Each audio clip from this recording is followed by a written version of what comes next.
খামারে ছোট বাচ্চা ওঠা মানেই প্রত্যেকটি খামারেরই লড়াই শুরু হয় বাচ্চাদের পরিচর্যার ব্যাপারে। আসসালামু আলাইকুম। এস নাহার এগ্রোর পক্ষ থেকে সবাইকে জানাই আন্তরিক শুভেচ্ছা। কেমন আছেন সবাই?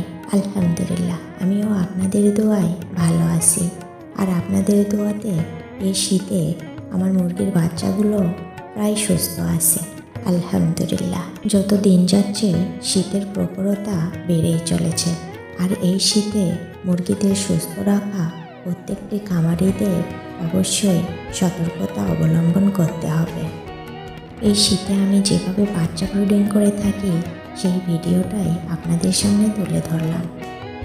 আমি সবসময় খবরের কাগজ দিয়েই বাচ্চা ব্রিডিং করে থাকি, আর এতে বাচ্চার ব্রিডিংয়ের ঘরটি অনেক গরম থাকে আর বাচ্চারাও অনেকটা সুস্থ থাকে আলহামদুলিল্লাহ।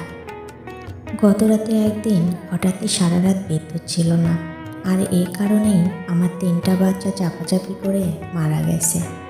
আর আমি সকালে সেই বাচ্চাদের জন্য কয়লা দিয়ে হিটের ব্যবস্থা করেছিলাম। আপনাদেরও যদি বিদ্যুতের সমস্যা হয় তাহলে অবশ্যই এই কয়লা দিয়ে হিটের ব্যবস্থা করতে পারেন। সবাই দোয়া করবেন আমার মুরগির বাচ্চাগুলো যেন সবসময় সুস্থ থাকে। সবাই ভালো থাকবেন, সুস্থ থাকবেন। আল্লাহ হাফেজ।